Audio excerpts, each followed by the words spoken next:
Great athletes have gotten that, very great, the best, and I thought he deserved it. And I did take a vote, every single one of them. I said, I'm not giving it if anybody goes no, and every single one of them rapidly put up their hand.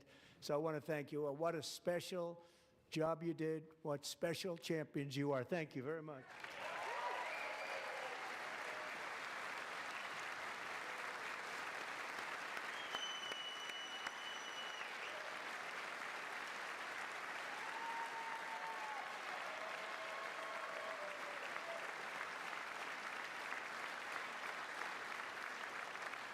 I'm also pleased to say that the next time the Olympic torch is lit, it will be here in America for the 2028 Olympics, and it's the summer version right in Los Angeles. We're going to do a good job in Los Angeles.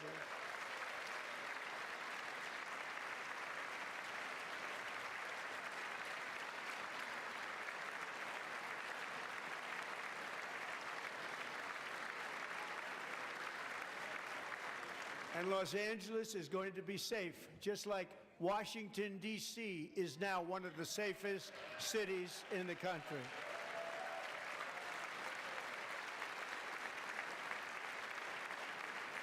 And this year, and I must say I got them both.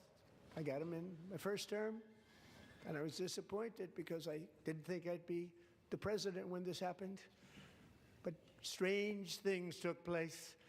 And now I've got them because I got the Olympics and I got the 2026 FIFA World Cup, and I wanted to claim the 250th, but I didn't get away with that one. I couldn't claim that one for myself.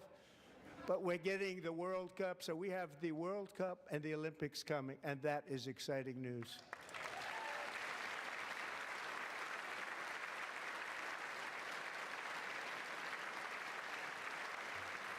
So this will be a year to celebrate our country and the heroes who have kept it free. Men like Buddy Taggart. At age 17, Buddy volunteered to defend America in World War II, serving in the Pacific under the great General Douglas MacArthur. He fought bravely in the famous Battle of Manila, worked so hard. He was badly wounded and almost killed by enemy machine guns in Luzon. And 81 years ago this month, he liberated the largest internment camp in the Philippines, one of the largest anywhere in the world.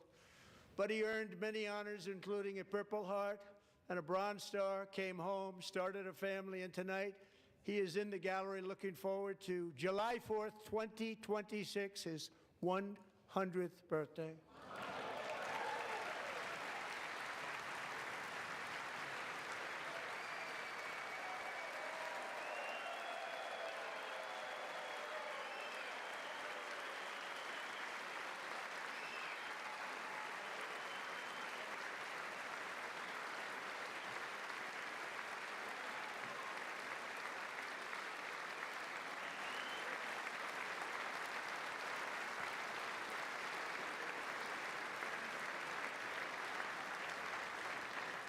So, Buddy, you're a brave man, and we salute you.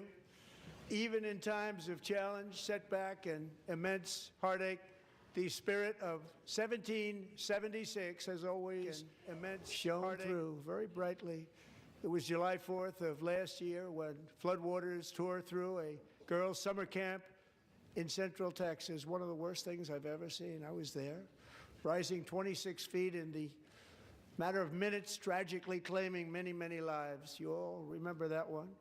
As the waters threatened to sweep her away, 11-year-old Millie Kate McClelland closed her eyes and prayed to God. She thought she was going to die. Those prayers were answered when Coast Guard rescue swimmer Scott Ruskin descended from a helicopter above. Nobody knew where he came from. It was Scott's first ever rescue mission, a young guy, but very brave, very, very top, always top in his class, and he lifted not just Millie Kate, but 164 others to safety.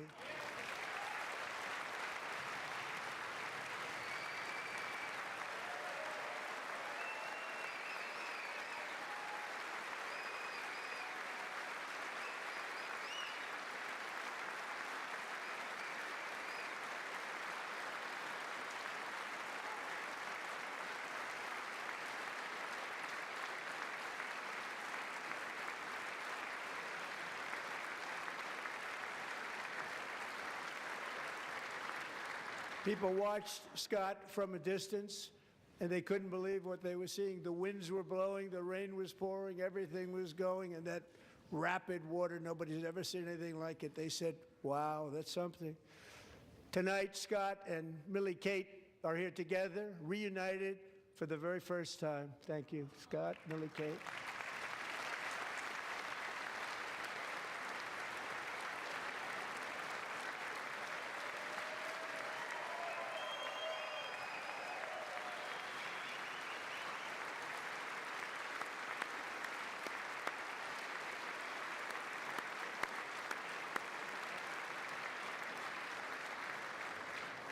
And Petty Officer Ruskin, I'm pleased to inform you that I am now awarding you the Legion of Merit for extraordinary heroism, which is what it was, extraordinary heroism. Thank you.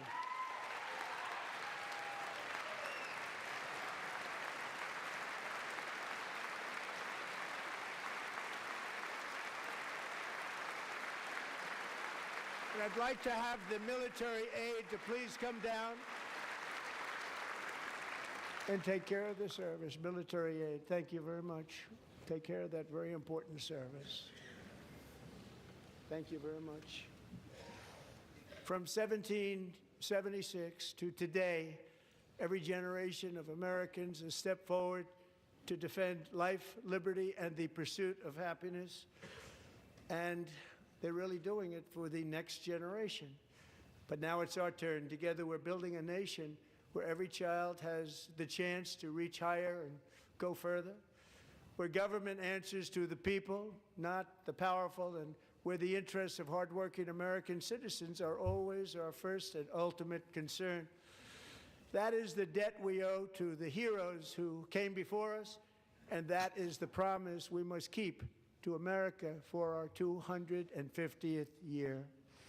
Last year, I urged this Congress to begin the mission by passing the largest tax cuts in American history, and our Republican majorities delivered so beautifully. Thank you, Republicans.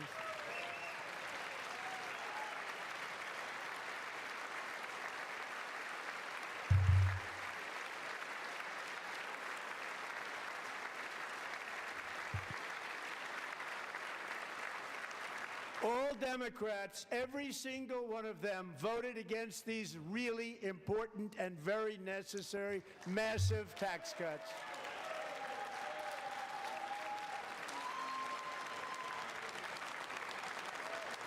They wanted large-scale tax increases to hurt the people instead. But we held strong, and with the great, big, beautiful bill, we gave you no tax on tips, no tax on overtime, and no tax on Social Security for our great seniors.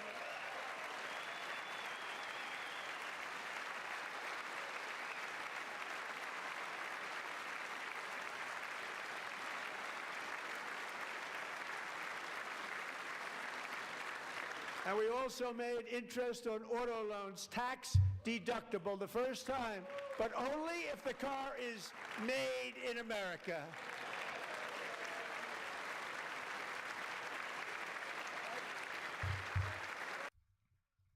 Which is like very few. Y'all know made in America is just a stamp. A devoted mom who's homeschools her children, beautiful, 2 children, during the day while waiting tables at night as her husband works overtime operating very heavy equipment. Megan is here this evening, and she's happy to tell you that she is so much richer because with no tax on tips, no tax on overtime, and our expanded child tax credit done again by Republicans, Megan and her husband will take home more than $5,000 extra just for the year, cutting her tax bill in more than half.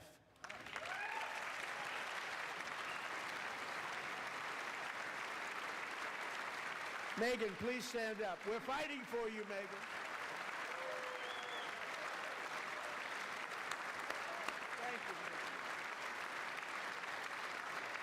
Thank you, Megan. Well, she look uncomfortable up there, don't she?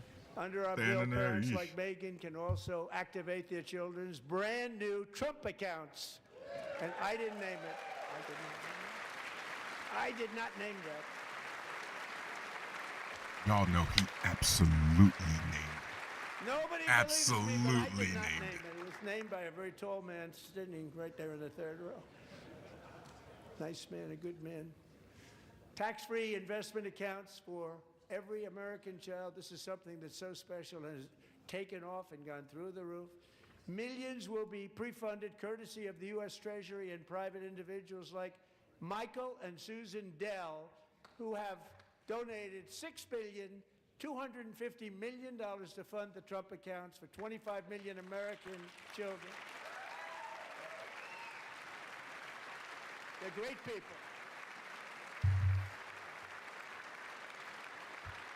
Wonder how many of y'all right now having babies based on that Trump account. Sounds like good money, huh?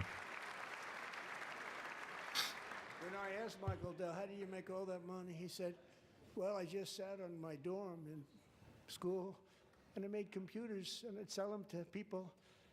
And I just kept selling and selling and selling, and pretty amazing story. That's called the American dream. He sold a lot of computers. He's a lot of freestyling, those guys. laptops. He's off So I script. congratulate him on that, but I really thank him and Susan, as well as others like Brad Gerstner, a very tremendous guy. He was behind it nah, right he from went the back, he beginning. went back. Brad Gerstner. Thank you, Brad.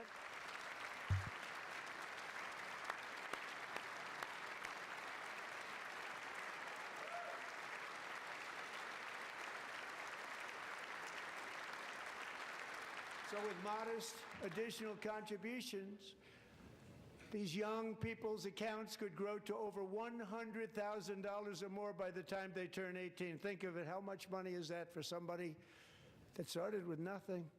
Over 100,000, could be much more than that. To make this investment in our children's future, go to trumpaccounts.gov, trumpaccounts.gov. And a lot of people are doing it. It's setting every record in the book. It's popular. They knew what it was going to take. I'm so proud of them. I'm so proud of the people that got it started. And now it's just taken off. One of the primary reasons for our country's stunning economic turnaround, the biggest in history, where the Dow Jones broke 50,000 4 years ahead of schedule, and the S&P hit 7,000, where it wasn't supposed to do it for many years, were tariffs. I used these tariffs, took in hundreds of billions of dollars to make great deals for our country, both economically and on a national security basis. Everything was working well. Countries that were ripping us off for decades are now paying us hundreds of billions of dollars. They were ripping us so badly, you all know that. You mean we're Everybody paying knows it. ourselves Even the hundreds of Democrats billions know of it. They just dollars? don't want to say it. And yet these countries are now happy, and so are we. We made deals. The deals are all done. And they're happy. They're not making money like they used to, but we're making a lot of money. There was no inflation, tremendous growth. Yep. And the big story was how Donald Trump called the economy correctly. Oh, man. And 22 Nobel Prize winners in economics didn't. Ooh. They got it totally wrong. Here goes They got another it really billionaire wrong. pedo. And then just Our 4 days Lugnet. ago, an unfortunate ruling from the United States Supreme Court. It just came down. It came down. Very unfortunate ruling. But the good news is that almost all countries and corporations want to keep the deal that they already made, right, Scott? Knowing that the legal power that I, as president, have to make a new deal could be far worse for them, and therefore they will continue to work along the same successful path that we had negotiated before the Supreme Court's unfortunate involvement.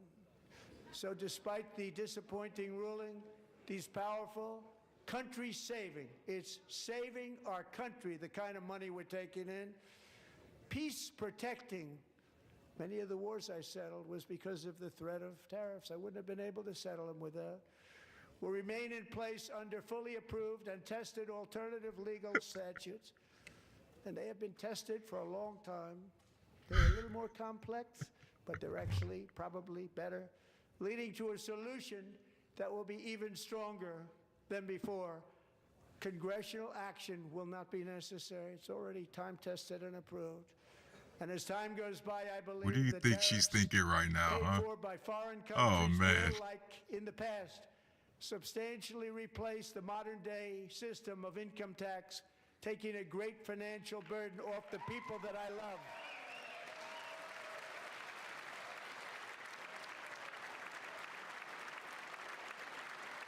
Right? Guys, he's really standing up there. I mean, it's not surprising, but he's really standing up there Moving just forward, lying his ass factories, off. Jobs, investment, and trillions of dollars will continue pouring into the United States of America because we finally have a president who puts America first. I put America first. I love America.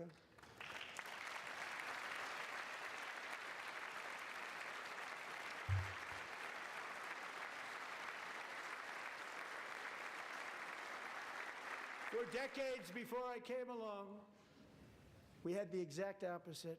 From trade to healthcare, from energy to immigration, everything was stolen and rigged in order to drain the wealth out of the productive, hardworking people who make our country great, who make our country run. Under Biden and his corrupt partners in Congress and beyond, it reached a breaking point with the Green New Scam, open borders for everyone.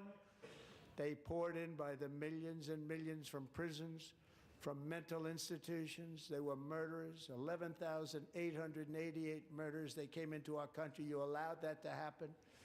And record-setting inflation that cost the typical family $34,000 in just a speck of time.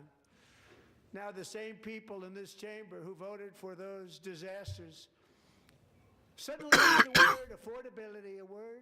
They just used it. Somebody gave it to them, knowing full well that they caused and created the increased prices that all of our citizens had to endure. You caused that problem. You caused that problem.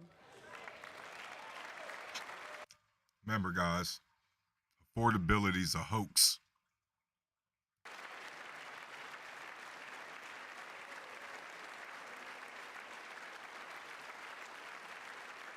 They knew their statements were a lie. They knew it. They knew their statements were a dirty, rotten lie. Their policies created the high prices. Our policies are rapidly ending them. We are doing really well. Those prices are plummeting downward. Y'all want to see how to tank the midterms? This is how you take the midterms. You come up here and you lie your ass off. Madam Secretary, thank you. The cost of chicken, butter, fruit, hotels, automobiles, rent is lower today than when I took office by a lot. And even beef, which was very high, is starting to come down significantly. Just hold on a little while. We're getting it down. And soon you will see numbers that few people would think were possible to achieve just a short time ago. Nobody can believe when they see the kind of numbers, and especially Lois, what's that, bro? when they see energy going down to numbers like that. They cannot believe it. It's like another big tax cut. I'm also confronting one of the biggest ripoffs of our times, the crushing cost of health care caused by you. Since the passage of the Unaffordable Care Act, sometimes referred to as Obamacare, big insurance companies have gotten rich. It was meant for the insurance companies, not for the people. With our government giving them hundreds and hundreds of billions of dollars a year as their stock prices soared 1,000, 1,200, 1,400, and even 1,700%, like nothing else. That's why I introduced the great health care plan. I want to stop all payments to big insurance companies and instead give that money directly to the people so they can buy their own health care, which will be better health care at a much lower cost.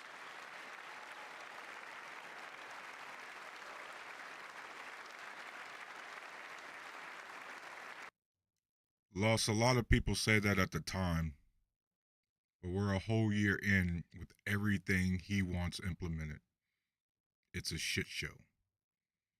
Right? So, yeah, people voted for him. They thought the other side was worse. Clearly not. The Democrats immediately terminated it with full knowledge that they were doing a very bad thing for the people. Costs were going to go way up, and that's what happened, and now I'm bringing them way down on health care and everything else. I'm also ending the wildly inflated cost of prescription drugs like has never happened before.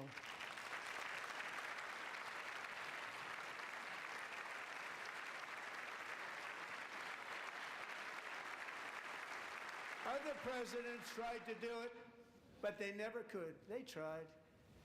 Most didn't try, actually. But they tried. They said they Biden couldn't lowered do it. They didn't even some of the come close. prices. They were all talk So did and no Obama. action. But I got it done. Under my just enacted most favored nation agreements, Americans who have for decades paid by far the highest prices of any nation anywhere in the world for prescription drugs will now pay the lowest price anywhere in the world for drugs. Anywhere. The lowest price.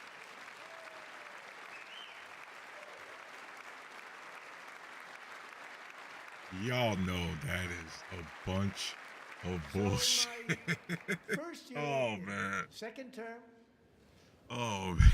should be my third term, but strange things happen. I took prescription drugs, a very big part of healthcare, from the highest price in the entire world to the lowest. That's a big achievement. The result is price differences of 300, 400, 500, 600% and more, all available right now at a new website called TrumpRx.gov. And I didn't name that one either, by the way. Hey, Lost Man, that's what they wanted, bro. Lutnick, Bassett, all them guys, all them billionaires was like, nah, it's not enough. We need more. And it is big. Catherine Rayner. For 5 years, she and her husband have struggled with infertility, and they turned to IVF. One drug has been costing Catherine $4,000 to purchase.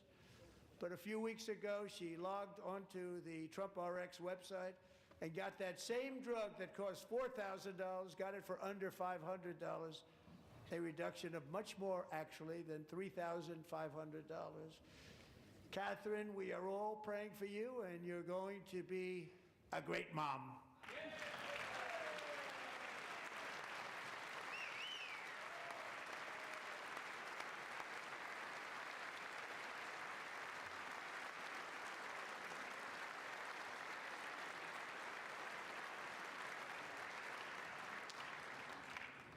So now I'm calling on Congress to codify my most favored nation program into law. Now, the one thing, I'm not sure it matters because it's going to be very hard for somebody that comes along after me to say, let's raise drug prices by 700 or 800%. But John and Mike, if you don't mind, codify it anyway. They may do it. Codify it anyway. Thank you. Many Americans are also concerned that energy demand from AI data centers could unfairly drive up their electric utility bills. Tonight, I'm pleased to announce that I have negotiated the new Ratepayer Protection Pledge. You know what that is? We're telling the major tech companies that they have the obligation to provide for their own power needs. They can build their own power plants as part of their factory so that no one's prices will go up. And in many cases, prices of electricity will go down for the community, and very substantially down. This is a unique strategy never used in this country before. We have an old grid. It could never handle the kind of numbers, the amount of electricity that's needed. So I'm telling them they can build their own plant. They're going to produce their own electricity. It will ensure the company's ability to get electricity while at the same time lowering prices of electricity for you, and could be very substantial for all of you cities and towns. You're going to see some good things happen over the next number of years. Another pillar of the American dream that has been under attack is home ownership.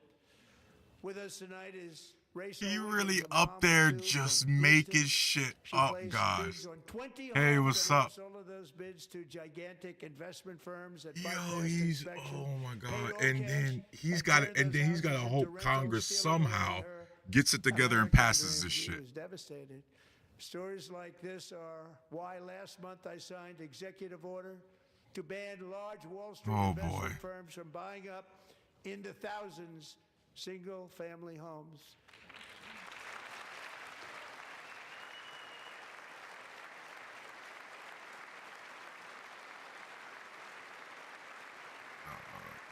Now I'm asking Congress to make that ban permanent because homes for people, really, that's what we want. We want homes for people, not for... I need Congress to bail me out of the shit I'm saying tonight. Oh, man. I need Congress to bail me out. We're working to make it easier for Americans to save for retirement. And under this administration, we will always protect Social Security and Medicare. They are not protecting it for our seniors. We will always protect Social Security, Medicare, Medicaid. You have a Republican senator convicted of the most of Medicare fraud in history. I don't care about that. $30,000. That's a lot of money. We have millions and millions of people, because the stock market has done so well, setting all those records. Your 401ks are way up.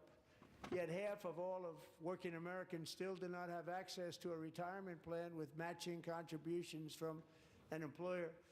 To remedy this gross disparity, I'm announcing that next year my administration will give these oft-forgotten American workers, great people, the people that built our country. Lost. It was the senator, Republican senator from Florida, Rick Scott. He was the CEO when the government opened an investigation and found that his corporation committed fraud. I think it was like over $1 billion.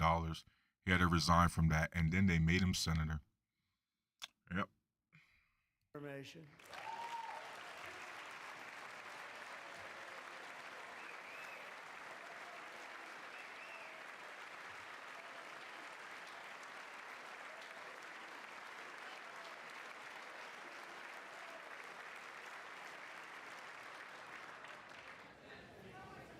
They stood up for that. I can't believe it. I can't believe it. Did Nancy Pelosi stand up if she's here? Doubt it. Pass the Stop Insider Trading Act without delay. Lost, if we did that, we'd actually live up to being the best country in the world, wouldn't we? Not just military or, shootings. Blood for that. I'm very impressed. Thank you. I'm very impressed. But when it comes to the corruption that is plundering, it's plundering America. There's been no more stunning example than Minnesota, where members of the Somali community have pillaged an estimated $19 billion from the American taxpayer. Oh, we have all the information. And in actuality, the number is much higher than that. And California, Massachusetts, Maine, and many other states are even worse. This is the kind of corruption that shreds the fabric of a nation, and we are working on it like you wouldn't believe. What is Maine involved in? What did they do? Hold on, what did I miss? I am officially announcing the war on fraud to be led by our great Vice President J.D. Vance.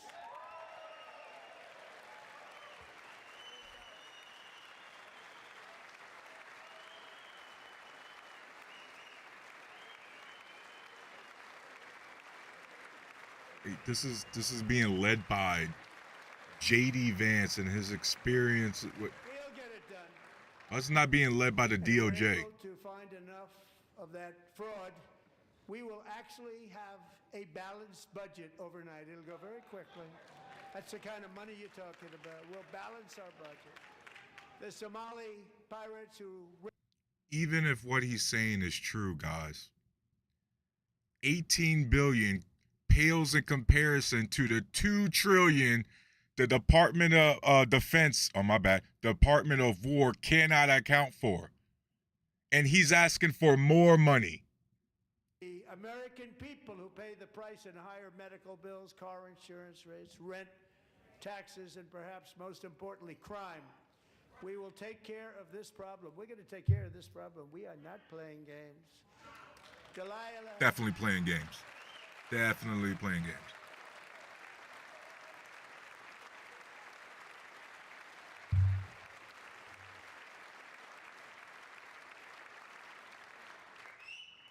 Delilah Colton was only 5 All right, years cool. old in June 2024 when a 18-wheel tractor trailer plowed into her stopped car traveling at 60 miles an hour or more. The driver was an illegal alien let in by Joe Biden and given a commercial driver's license by open borders politicians in California. Doctors said Delilah would never be able to walk or talk, have a good life. She wouldn't even be able to eat again. But against all odds, she is now in the first grade learning to walk. And she's here this evening with her dad, Marcus, a fantastic man. Delilah, please, you are a great inspiration. Please stand up.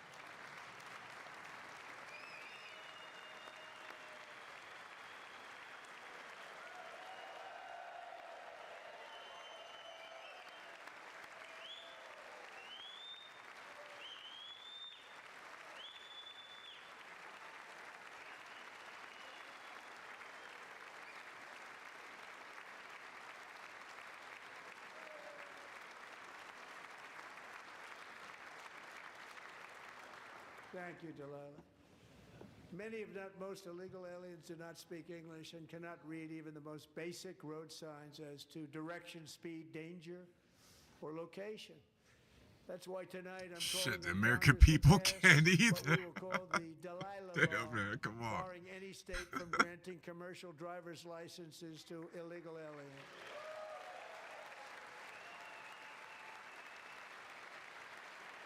By the way, nobody should be against that, man. Like, yo, you came here, like, I get it, man, but you shouldn't just be getting access to everything. Yesterday, as you probably saw at the White House, I hosted a ceremony with Americans who lost their treasured loved ones to the scourge of illegal immigration. People came into our country, how we allowed this to happen with our open borders. These are the angel moms and families that for decades our government betrayed and our media totally ignored. It was terrible. Hard to believe, actually. In 2023, a 16-year-old high school cheerleader named Elizabeth Medina was supposed to perform in her town's Christmas parade, but she never arrived. Her mother, Jacqueline, went home to look for her, and she found her lying dead in a bathtub, bleeding profusely after being stabbed 25 times. Elizabeth's killer was a previously arrested illegal alien who had broken in and brutally extinguished the brightest light in her family's life, violently and viciously. Her heartbroken mother is in the gallery to remind everyone in this chamber exactly why we are deporting illegal alien criminals to our country at record numbers, and we're getting them the hell out of here fast. We don't want them.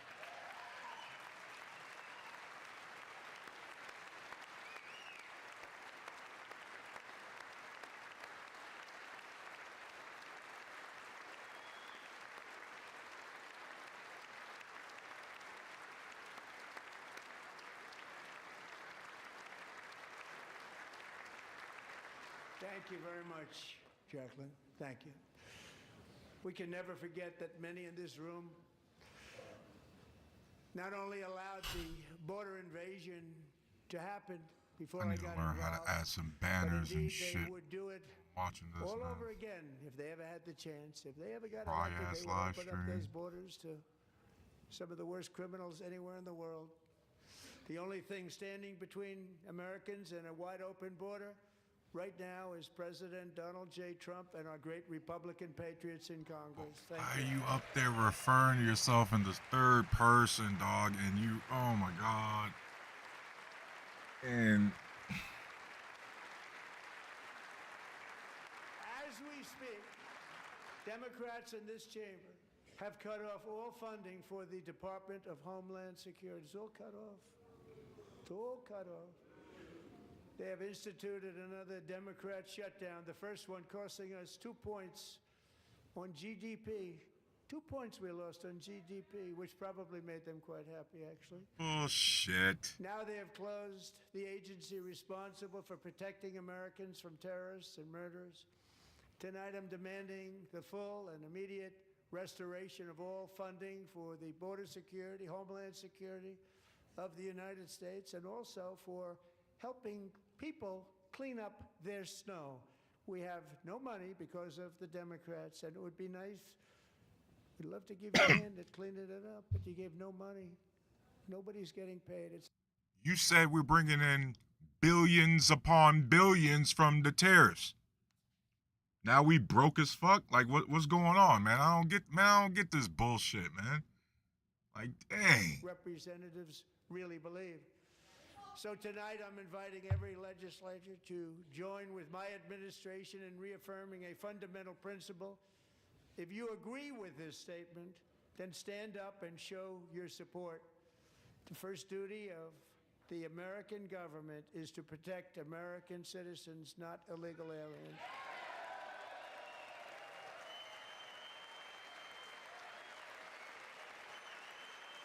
What an obvious trap. All right? And then if you don't, all of a sudden, if you disagree with them, well, you're disagreeing with America and the principles. Fuck out of here.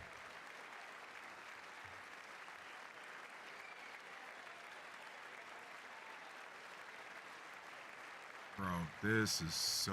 I know the State of the Union has always been a dog and pony show, but he's really just coming up here saying whatever. And it's bad. From him harping on affordability not being a thing, now he's saying we broke and he won't shut up about immigration. Like, does he have anything good going on? Like, we doing any sort of infrastructure bills or anything like that?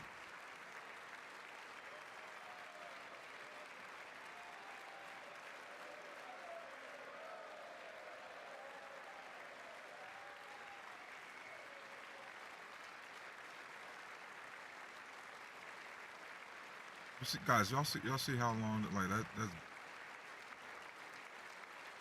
that's straight up propaganda. This straight up propaganda. Green, what up? Snake oil salesman as finest. I seen one meeting he had with the oil CEO. They were treating him like a king, not a president that represents the people.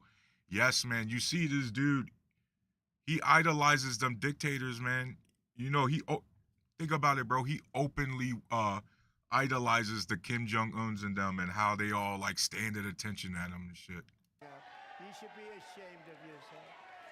That is why I'm also asking you to end deadly sanctuary cities that protect the criminals and enact serious penalties for public officials who block the removal of criminal aliens.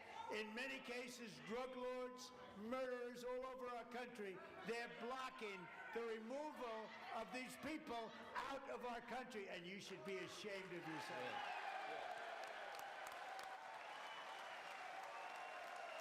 Oh, it's getting spicy.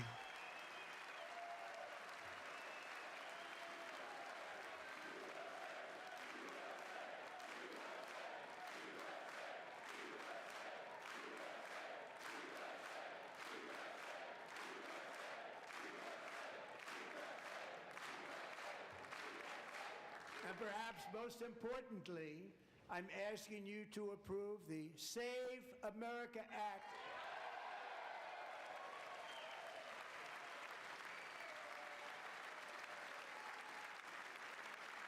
To stop illegal aliens and others. That's Rick Scott, guys. Permitted persons from voting. Mr. Medicare fraud himself. American elections. That cheating is rampant in our elections. It's rampant. It's very simple. Back to the cheating. Cheating in the vote. ID. Oh my God, bro. They about to get smoked in midterms.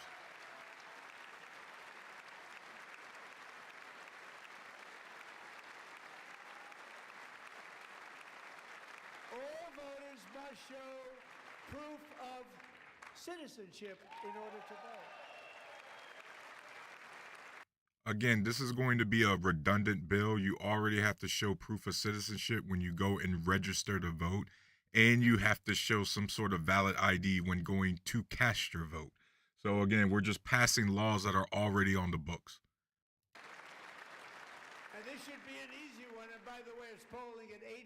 including Democrats. 89%.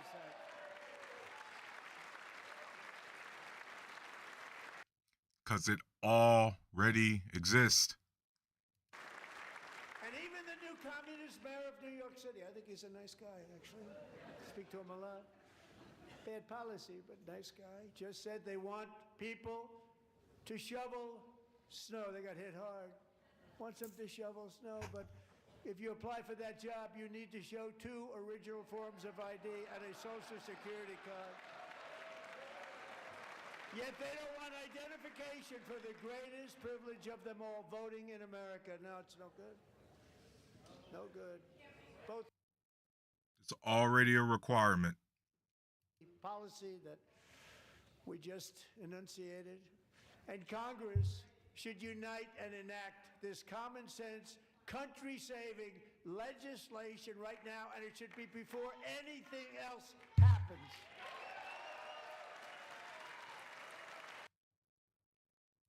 Hey, Congress, I need you to focus all your attention on passing a bill that tells you to enforce the laws already on the books. Yeah, that's a real priority, guys. That's really moving the country forward. Why would anybody not want voter ID? One reason, because they want to cheat. There's only one reason. Says the guy who cheated in the 2020 election. Racist. They come up with things you almost say, what imagination they have. They want to cheat, they have cheated, and their policy is so bad that the only way they can get elected is to cheat. And we're going to stop it. We have to. Says the guy who can't even tell the truth about his golf score. Says the guy who asked Georgia to find, we just need to find one more vote than Biden. Common sense in government. In the gallery tonight are Sage Blair and her mother, Michelle. In 2021, Sage was 14 when school officials in Virginia sought to socially transition her to a new gender, treating her as a boy and hiding it from her parents. Hard to believe, isn't it? Before long, a confused Sage ran away from home after she... Yo, what's that face? A left-wing judge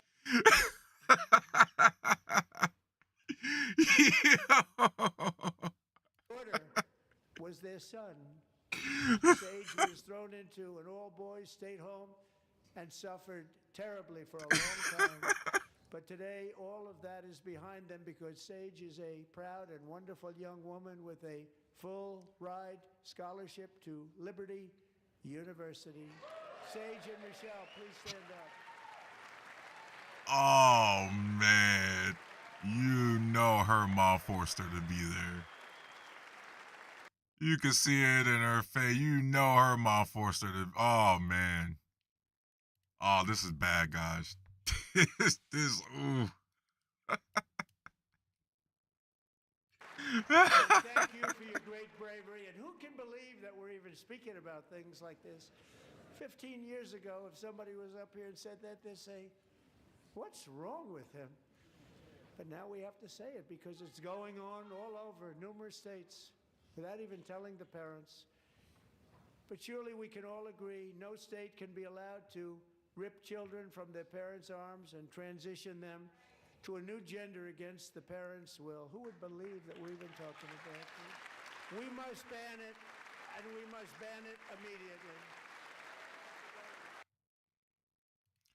Yeah, guys, all 10 transgendered people that exist in this country is a real threat, and we got to get rid of that shit.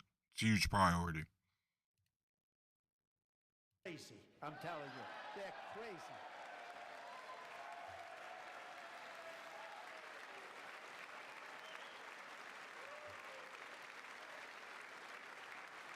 Amazing. Incredible. Boy, oh boy.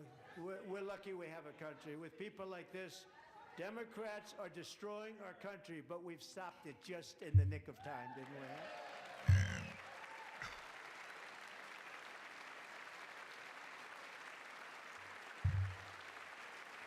Now part of the main reason this country's going to shit. No Trump. one cares more about protecting America's youth than our wonderful First Lady, now a movie star. She's a movie star. Can you believe it? Who would have You believed know, that? you ain't trying to protect our Over the youth, are past you, year, Trump? She has had an incredible impact championing AI legislation, advancing a landmark executive order on foster care, and helping secure $30 million to launch the Melania Trump Foster Youth to Independence Initiative. It's really a tremendous thing that happened and had a lot of bipartisan support. She gets much better bipartisan support than I do. I get none. She gets a lot. Someday you're going to have to tell me how you did that. And students and educators in every state have joined the First Lady's efforts in the presidential AI challenge, keeping America's next generation positioned to succeed and strongly succeed in the future. Tonight, we welcome two young people whose lives reflect the First Lady's impact, Sierra Burns and Everest Nevermont. Thank you both, and Melania, thank you. I know how hard you worked on it. Thank you very much.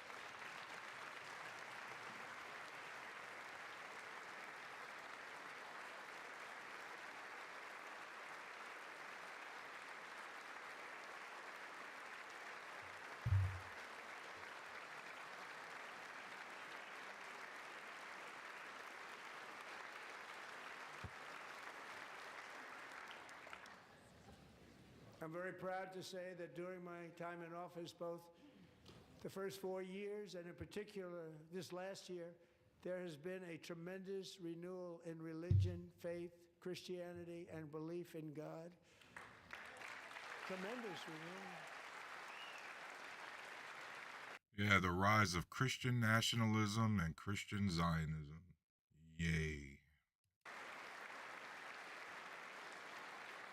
This is especially true among young people, and a big part of that had to do with my great friend, Charlie Kirk, a great guy, great man.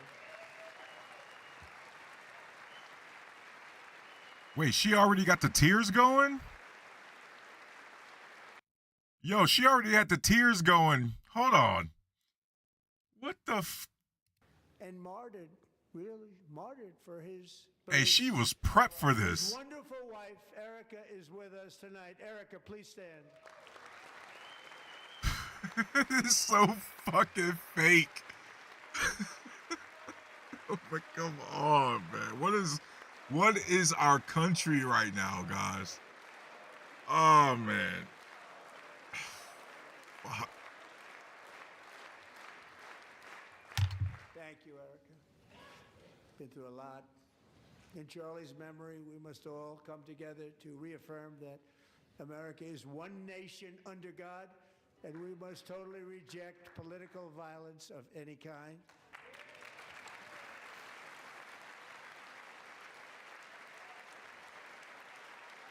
What about sex abuse against children? We love religion, and we love bringing it back, and it's coming back at levels that nobody actually thought possible. It's really a beautiful thing to see. Above all, unleashing America's promise requires keeping our communities safe.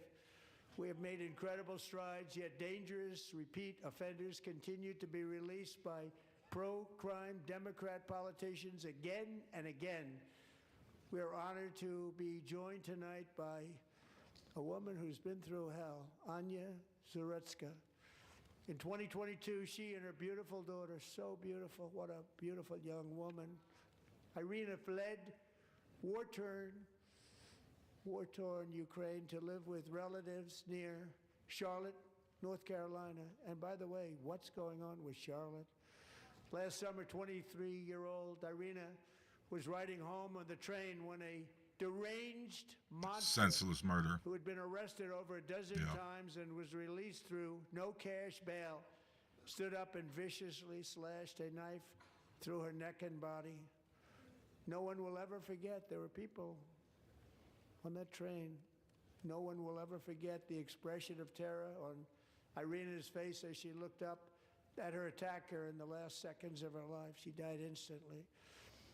She had escaped a brutal war only to be slain by a hardened criminal, set free to kill in America, came in through open borders. Mrs. Zaretsky, I promise you we will ensure justice for your magnificent daughter, Irina. Take the propaganda out of it. That is just a tragedy, man. Should have never happened. You fleeing a war only to get got by random violence in a supposedly first world country. Just nothing to say about that except that's shit. How do you not stand? How do you not stand? I'm asking this Congress to pass tough legislation to ensure that violent and dangerous repeat offenders are put behind bars. Yo, it was good. And importantly, that they stay there.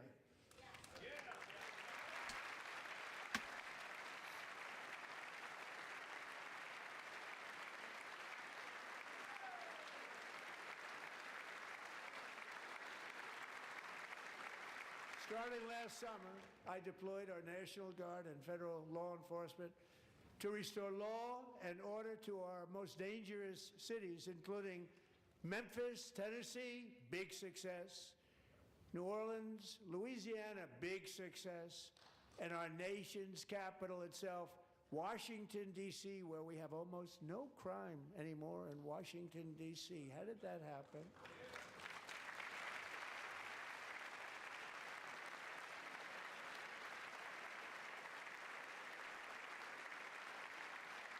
To be clear, guys, the only place it worked was D.C. Other cities it didn't. And murders in D.C. this January were down close to 100% from a year ago.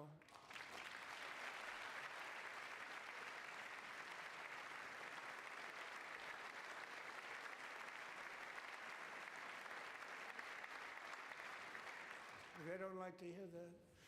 One of the sick people, one of the brave service members who helped achieve this stunning turnaround was 20-year-old West Virginia Army National Guard Specialist Sarah Beckstrom. After a 4-month deployment, she voluntarily extended her service, and her rank was going to be lifted. She was doing so well. They were so proud of her. But the very next day, she was on patrol near the White House when she was ambushed and shot in the head by a terrorist monster from Afghanistan. Shouldn't have been in our country. And all because she wore the uniform of our nation, she was shot. He traveled here because he didn't like people wearing our uniform. He was sick and deranged, shouldn't have been in our country. Sarah Beckstrom died in order to defend our capital, and we are honored to be joined by her wonderful parents, Gary and Eva Lee. Your daughter was a true American patriot, and she will be greatly missed. She was a great person. I saw reports on her. They've never seen anything like it.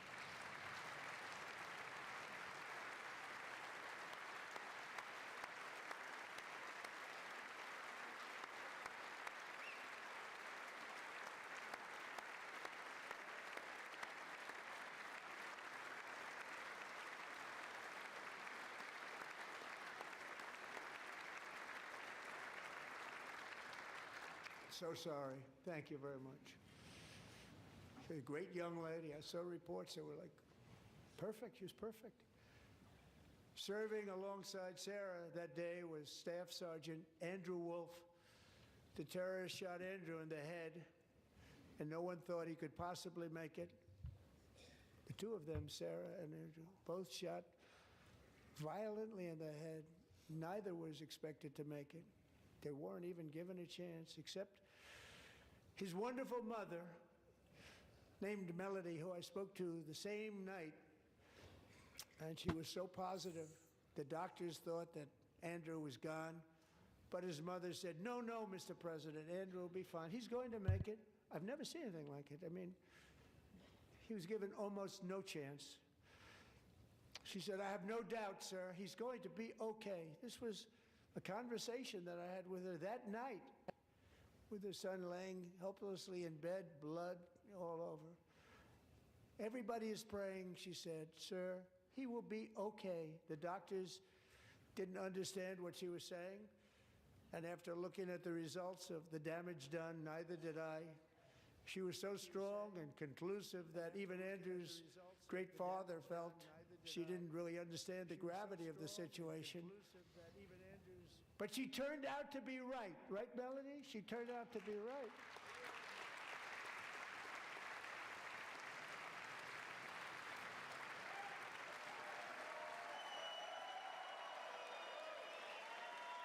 Hey, shout out to bro for recovering, getting shot in the head. I don't care what your beliefs are. Badass. Glad he survived it.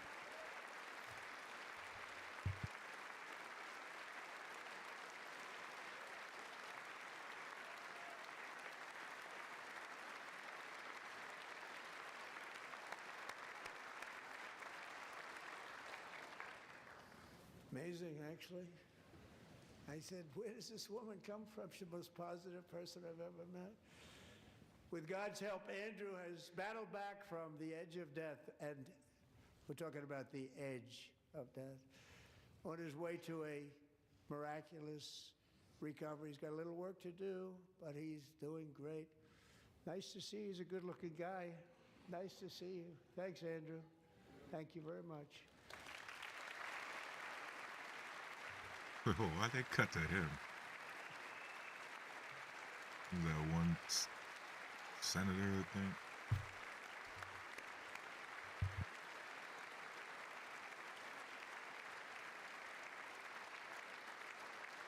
So, Andrew, while you're up, now I'm going to ask a highly respected General James Seward to present Staff Sergeant Andrew Wolf and the great family of Sarah Beckstrom with the award created by our late, great President George Washington himself. It's called the Purple Heart.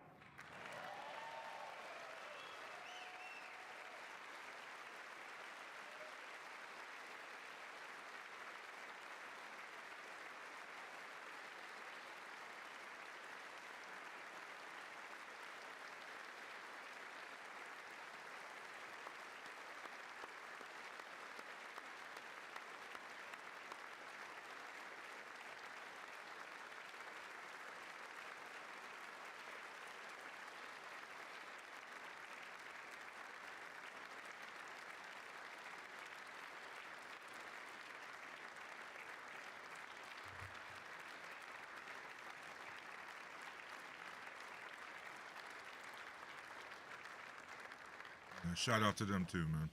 We love you all. Love you. We're proudly restoring safety for Americans at home, and we are also restoring security for Americans abroad. Our country has never been stronger. My first 10 months, I ended 8 wars, including Cambodia. Isn't it funny? False. Cambodia and Thailand. Pakistan and India would have been a nuclear war. False. 35 million people said the Prime Minister of Pakistan would have died if it were not for my involvement. Kosovo and Serbia, Israel and Iran, Egypt and Ethiopia, Armenia and Azerbaijan, the Congo and Rwanda, and of course the war in Gaza, which proceeds at a very low level. It's just about there. So you didn't end it. Steve Witkoff and Jared. And you're threatening war with Iran now. Thank you, Jared. Yo, this dude is actively threatening a military engagement with Iran. And none of those other conflicts oh my God, bro. Oh. I also want to thank the man they report to, Secretary of State Marco Rubio. Thank you, Marco.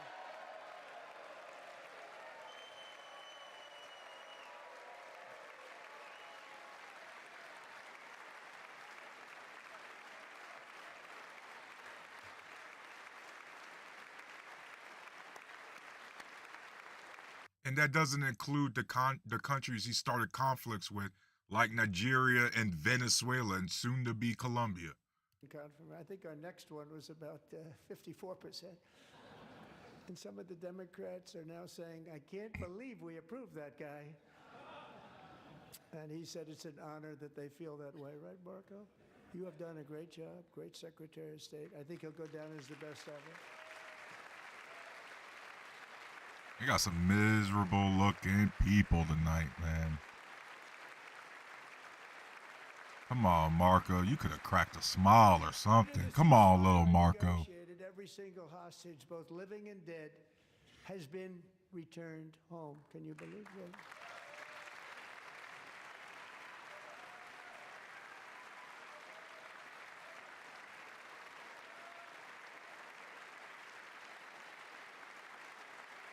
Nobody thought it was possible. Nobody thought that was possible.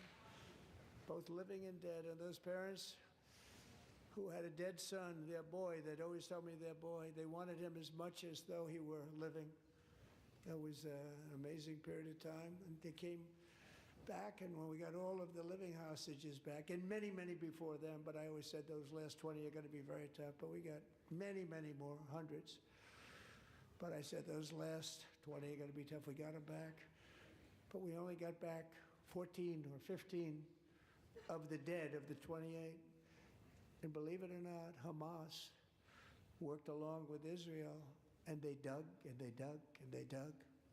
It's a tough thing to do, going through bodies all over, passing up 100 bodies sometimes for each one that they found.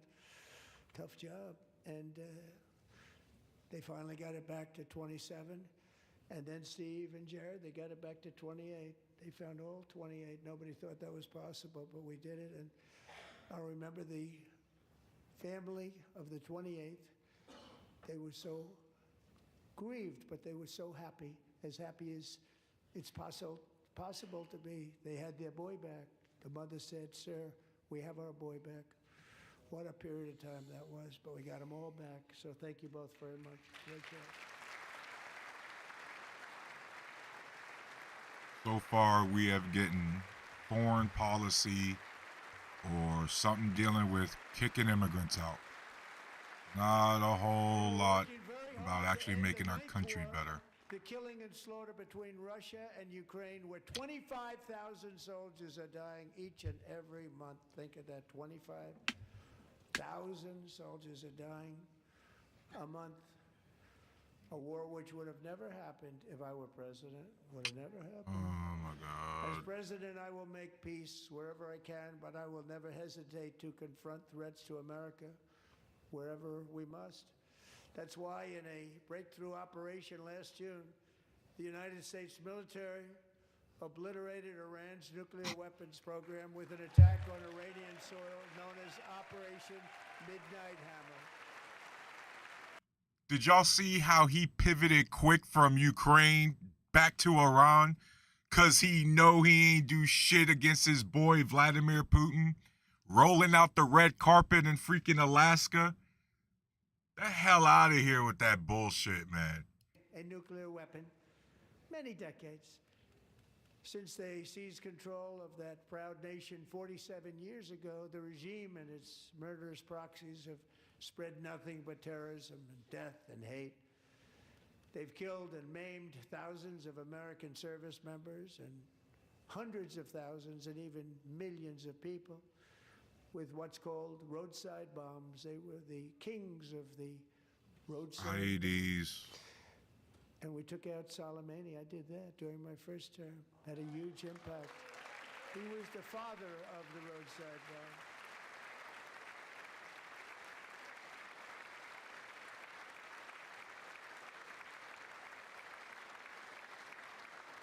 And just over the last couple of months with the protests, they've killed at least, it looks like 32,000 protests, 32,000 protesters in their own country.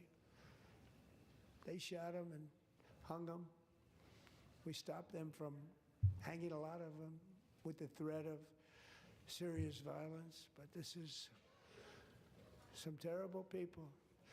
They've already developed missiles that can threaten Europe and our bases overseas, and they're working to build missiles that will soon reach the United States of America.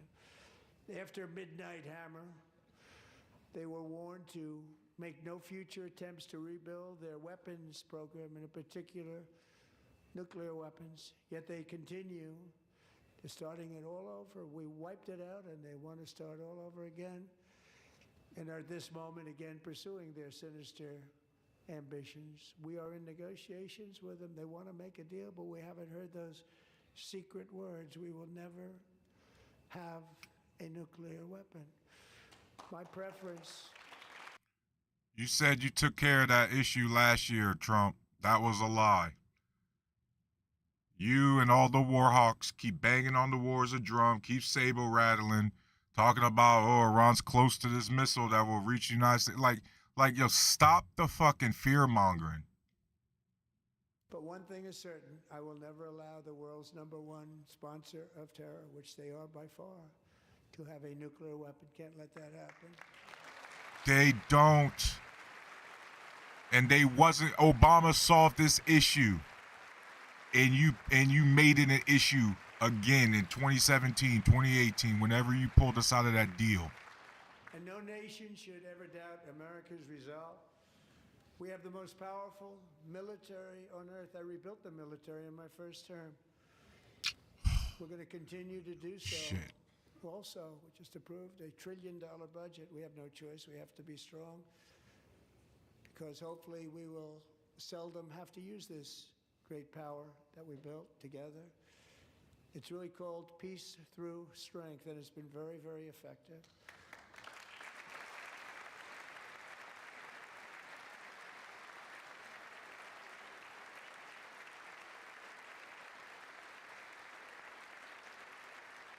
So thanks to Republican in Congress, we're investing that record number of dollars, have no choice, in the United States Armed Forces.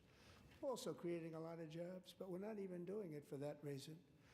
Because as I said, we have more jobs, more people working today than ever before in the history of our country. And NATO countries are friends and allies. They are. They're our friends and they're our allies. Have just agreed at my very strong request to pay 5% of GDP for military defense rather than the 2%, which they weren't paying. We were paying for almost all of NATO. Now they're paying 5 as opposed to not paying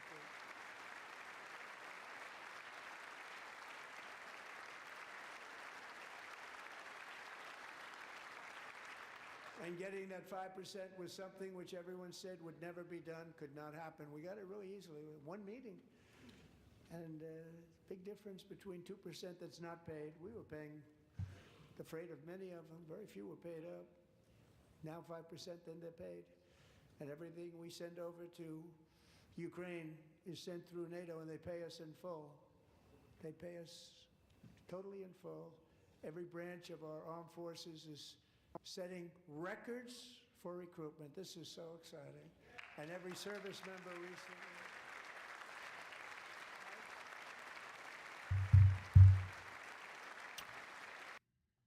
He referenced NATO giving a pledge commitment by 2035 to raise the spending to 5% for the NATO countries.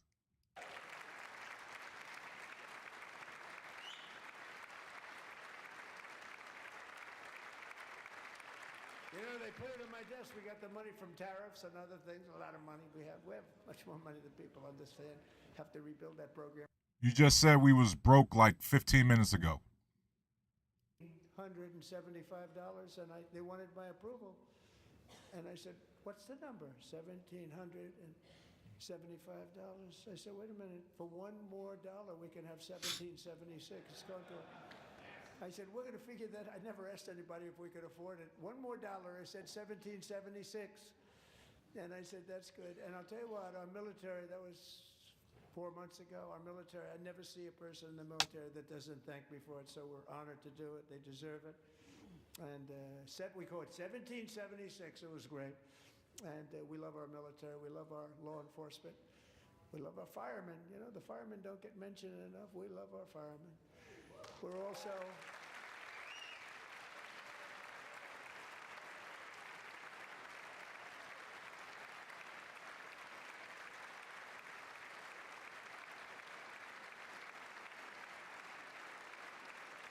We're also restoring American security and dominance in the Western Hemisphere, acting to secure our national interests and defend our country from violence, drugs, terrorism, and foreign interference. For years, large swaths of territory in our region, including large parts of Mexico, really large parts of Mexico, have been controlled by murderous drug cartels. That's why I designated these cartels as foreign terrorist organizations, and I declared illicit fentanyl as a weapon of mass destruction.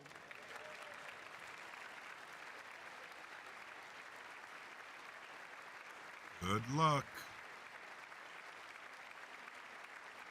And with our new military campaign, we have stopped record amounts of drugs coming into our country and virtually stopped it completely coming in by water or sea. You probably noticed that. We very seriously damaged their fishing industry also. Nobody wants to go fishing anymore. We've also taken down one of the most sinister cartel kingpins of all. You saw that yesterday. In January,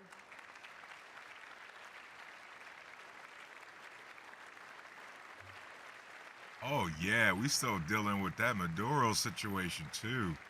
Man, I wonder how that's gonna play out.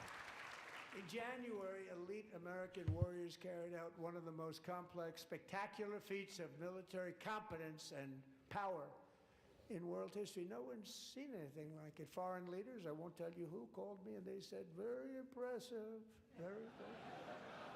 They couldn't believe, they all watched, they saw what happened. This is a different fighting force than we had years ago when we fought to tie. You know, it's a great fighting force. I'm so proud of it.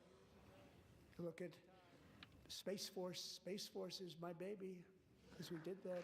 My baby is becoming so important. Yo, them dudes get no respect. We like the Coast Guard more than Space Force.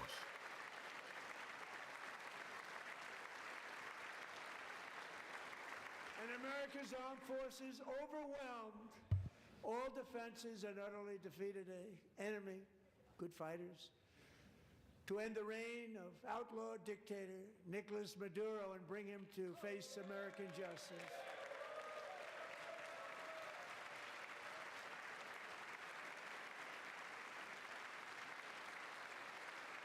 And this was an absolutely colossal victory for the security of the United States, and it also opens up a bright new beginning for the people of Venezuela. We're working closely with the new president of Venezuela, Delcy Rodriguez, to unleash extraordinary economic gains for both of our countries and to bring new hope to those who have suffered so terribly. They really did suffer. With us tonight is Alejandro Gonzalez. She grew up in a tight-knit Venezuelan family and was especially close to her beloved uncle Enrique. But after Enrique ran for office and opposed Maduro, he was kidnapped by Maduro's security forces and thrown into the regime's really infamous prison in Caracas. Alejandro feared she would never see her uncle again. She feared for her own life also. But since the raid, we have worked with the new leadership, and they have ordered the closure of that vile prison and released hundreds of political prisoners already, with more to come. Alejandro, I'm pleased to inform you that not only has your uncle been released, but he is here tonight. We brought him over to celebrate his freedom with you in person. Enrique, please come down.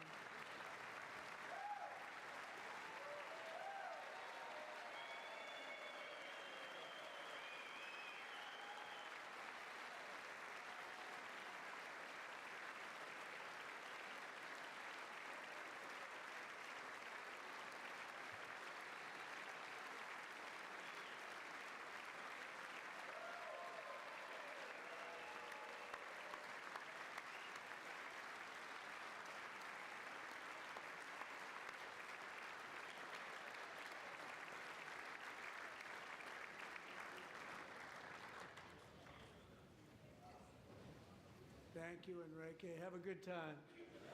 Nice to have you back, Enrique. There were many heroes on that January raid to capture Maduro. Really great heroes. It was very dangerous. They knew we were coming. They were all set. But the deeds of one warrior that night will live forever in the eternal chronicles of military valor. Chief Warrant Officer 5, Eric Slover, planned the mission and was the flight lead in the cockpit of the first helicopter.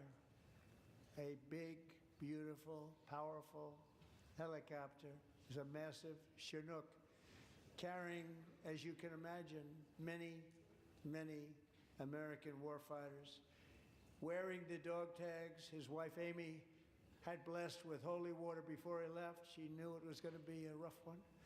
Eric steered the Chinook under the cover of night and descended swiftly upon Maduro's heavily protected military fortress. This was a major military installation, protected by thousands of soldiers and guarded by Russian and Chinese military technology. How did that work out? Not too good? While preparing to land, enemy machine guns fired from every angle, and Eric was hit very badly in the leg and hip, one bullet after another. He absorbed 4 agonizing shots, shredding his leg into numerous pieces. And yet, despite the fact that the use of his legs was vital to successful helicopter flight, legs are the most important part of flying a helicopter. To deliver the many commandos who would capture and detain Maduro was the only thing Eric was thinking about. Then, even as he was gushing blood, which was flowing back down the aisle, helicopter lands at a steep angle. The machine guns stood right in front of him. They were right in front of him, 2 machine gunners who escaped the wrath of the previous planes. Eric maneuvered his helicopter with all of those lives and souls to face the enemy and let his gunners eliminate the threat. Turned the helicopter around so the gunners could take care of business, saving the lives of his fellow warriors from what could have been a catastrophic crash deep in enemy territory. Only after safely landing the helicopter with all the warriors aboard in the exact right spot, which was vital to the mission. We probably would have had to maybe cancel the mission if that didn't happen. Eric told his co-pilot, also wounded, but not as gravely, to take over. I'm about ready to pass out. The success of the entire mission and the lives of his fellow warriors hinge on Eric's ability to take the searing pain. It was unbelievable what's happened to his legs of the bullets and keep on flying and landing, and people knew what was happening. Everybody in the back of the helicopter knew because they saw the blood pouring down the aisle. Chief Warrant Officer Slover is still recovering from his serious wounds, but I'm thrilled to say that he is here tonight with his wife Amy, Eric, and Amy, come on in. He just announced that shit like a game show host. Man, yo, I'm glad that dude's, even if he needs assist, I'm glad he's up and moving.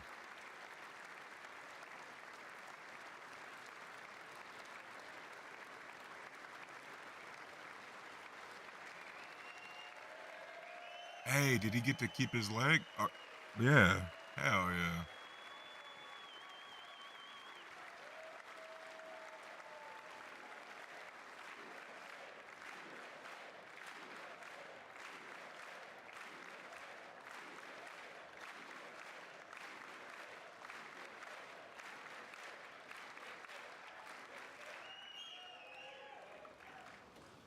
So we have a surprise for Eric and Amy. In recognition of Eric's actions above and beyond the call of duty, I would now like to ask General Jonathan Braga to present Chief Warrant Officer Slover with our nation's highest military award, the Congressional Medal of Honor.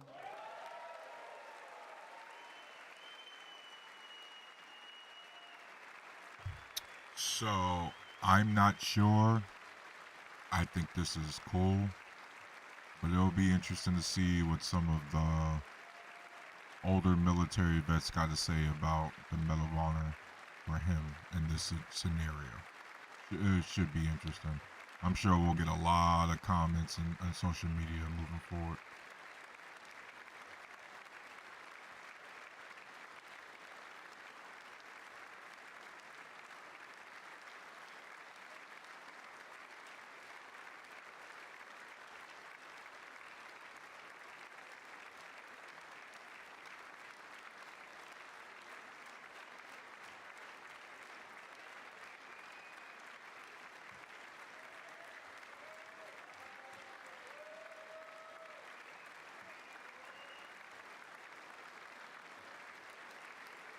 And for anybody wondering, it's again, in general, you don't want to say he doesn't deserve it because I think he does. But there is a high bar, right? You got Valor, you got the Medal of Valor, you got all these, you got the Bronze Star, you got all these different things. Like getting a Medal of Honor is a very high bar. You know what I mean? And then they decided to change the name. So we changed it back. Everybody wanted to change back too. And 10 of Eric's fellow warriors from that incredible night of victory will also be receiving medals at a private ceremony that will soon be held at the White House. And Eric will be there. Wait, everybody's getting a Medal of Honor for that?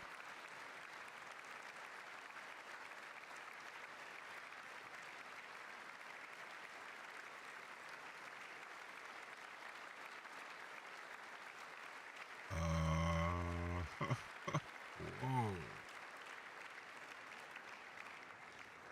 Thank you, Eric. That's a big one. Tonight we've celebrated many truly extraordinary American patriots, but there is one last living legend to honor before we go. He is one more heroic American aviator, Navy fighter pilot. Royce Williams served in World War II, Korea, Vietnam, flying more than 220 missions. In the skies over Korea in 1952, Royce was in the dogfight of a lifetime, legendary dogfight. Flying through blizzard conditions, his squadron was ambushed by 7 Soviet fighter planes. It was his first aerial combat of the war, and despite being massively outnumbered and outgunned, Royce led the takedown of 4 enemy jets and almost destroyed the others, vanquishing his adversaries while taking 263 bullets to his own plane and being seriously hurt. His story was secret for over 50 years. He didn't even want to tell his wife, but the legend grew and grew. But tonight, at 100 years old, this brave Navy captain is finally getting the recognition he deserves. He was a legend long before this evening. Royce, please stand up, and I will ask the First Lady of the United States to present Captain Royce Williams with his Congressional Medal of Honor.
This is half of the State of the Union address.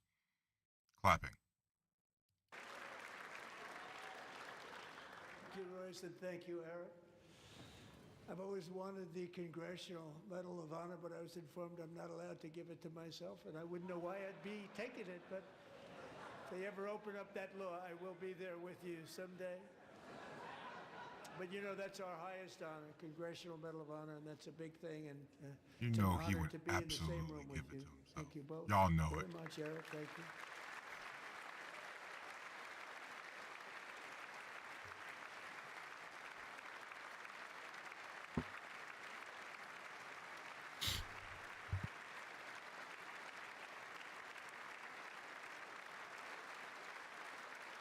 Thank you. 250 years is a long time in the life of a nation, but in another sense, it's really a mere moment in the eye of history.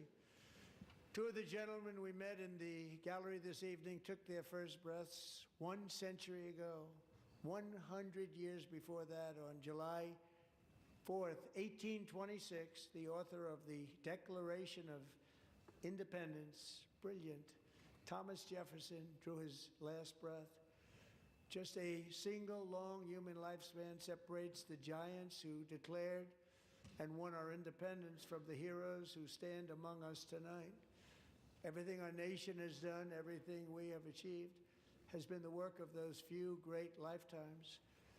In those brief chapters, Americans built this nation from 13 humble colonies into the pinnacle of human civilization and human freedom, the strongest, wealthiest, most powerful, most successful nation in all of history. Americans ventured out across the daunting and dangerous continent. We carved paths through an unforgiving wilderness, settled a boundless frontier, and tamed the beautiful but very, very dangerous Wild West. From empty marshes and wide open plains, we raised up the world's greatest cities. Together, we mastered the world's mightiest industries and shattered history's monstrous tyrannies. And we liberated millions from the chains of fascism, communism, oppression, and terror. Americans lifted humanity into the skies on the wings of aluminum and steel. And then we launched mankind into the stars on rockets powered by sheer American will and unyielding American pride. We wired the globe with our ingenuity. We captivated the planet with American culture. And now we are pioneering the next great American breakthroughs that will change the entire world. All of this and so much more is the enduring legacy, unmatched glory of the hardworking patriots who built and defended this country and who still carry the hopes and freedoms on all of humanity's backs. For years they were forgotten, betrayed, and cast aside. But that great betrayal is over, and they will never be forgotten again. Because when the world needs courage, daring, vision, and inspiration, it is still turning to America. And when God needs a nation to work his miracles, he knows exactly who to ask. There is no challenge Americans cannot overcome, no frontier too vast for us to conquer, no dream too bold for us to chase, no horizon too distant for us to claim. For our destiny is written by the hand of providence, and these first 250 years were just the beginning. From the rugged border towns of Texas to the heartland villages of Michigan, from the sun-kissed shores of Florida to the endless fields of the Dakotas, and from the historic streets of Philadelphia to right here in our nation's capital, Washington, D.C., the golden age of America is upon us. The revolution that began in 1776 has not ended. It still continues because the flame of liberty and independence still burns in the heart of every American patriot. And our future will be bigger, better, brighter, bolder, and more glorious than ever before. Thank you, God bless you, and God bless America. There we have it, President Trump in the State of the Union at 1 hour, 48 minutes. Guys, we all know that the State of the Union typically, right, sort of a rah-rah event, we kind of get it, but he didn't mention damn near anything that's actually going to benefit us, right? The drug stuff, the drug prices was, there's already reports saying that that's probably not even going to happen. He's constantly calling affordability a hoax made up by the Democrats. Um, Nothing about maintaining or repairing any of our infrastructure or anything going on. This vague policy memo about trying to get the data centers to pay for their own electricity. Like, come on, we know that shit's not gonna happen. And so we didn't get anything. We got a lot of complaining about the tariffs and everything, uh, which we pay, the American people pay, not the foreign countries, right? He's bragging about this hundreds of billions of dollars of tariffs that's coming in, and yet and the 10 minutes later saying how broke we are. You know, we can't afford to do these things. We can't afford to do this. But bro, you in charge, right? Like all we got was immigrant fear mongering and saber rattling. That's all we got from this whole State of the Union, man. This was just a big ass propaganda event for the military industrial complex, guys. And y'all know I'm proud of my military service. 8 years active, 2 deployments to Iraq. You know what I mean? Like y'all that did more deployments than me. Y'all that came out way worse than I ever could. Y'all know I'm proud of that, and I say that as a veteran. Why the emphasis on this and not the emphasis on the American people as a whole? Because it's cool to get these vets honored, but people can't afford rent. We keep losing jobs by the thousands. Healthcare is out of control. You just tried to screw over veterans with that stupid ass policy dealing with the disability rating. You've gone against what the Supreme Court told you, which was the tariffs were illegal. You're trying to up that more. You've been involved in crypto rug pulls. You're giving all your buddies tax breaks. And oh, by the way, you are still actively covering up the sex trafficking of minors by pedophiles that you were personally involved in. Right? So the State of the Union is garbage. Your State of the Union address, Trump, was garbage. It really was just a military industrial complex, like an event. You know, that's all this crap was, man. It's a disappointing that this is all we got. But just wanted to come up here, just watch it, turn on the cam, whatever. But y'all have a good night.